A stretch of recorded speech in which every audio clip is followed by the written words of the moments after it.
zulm va adolatsizlikka qarshi kurash olib bordi Devonov. Oqsuyak amaldorlar, xon va beklar hukm surgan davr ziddiyatlarini progressiv shoirlar o'z she'rlarida qoralagan bo'lsalar, Devonov ularni o'z kino kadrlari orqali fosh qildi.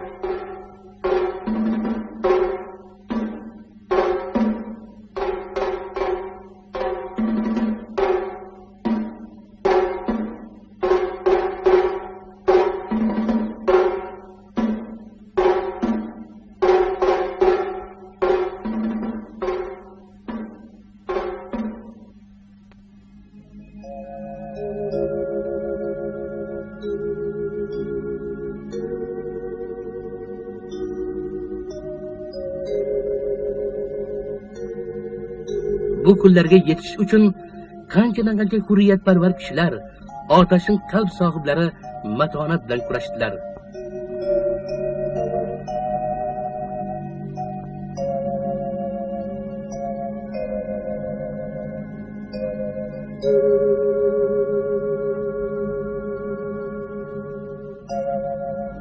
Devonov o'z zamonasining ilg'or fikr egasi, Xorazm Xalq Respublikasi hukumatining a'zosi.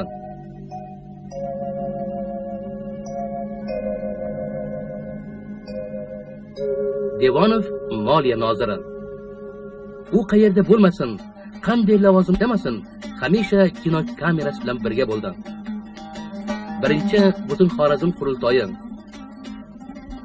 yosh respublikaning pionerlari. Bu hujjatda Xudoybergan Devonov 1920-yildan Sof kino, Butun ittifoq kinematografiya jamiyati a'zosi deyilgan. Xorazm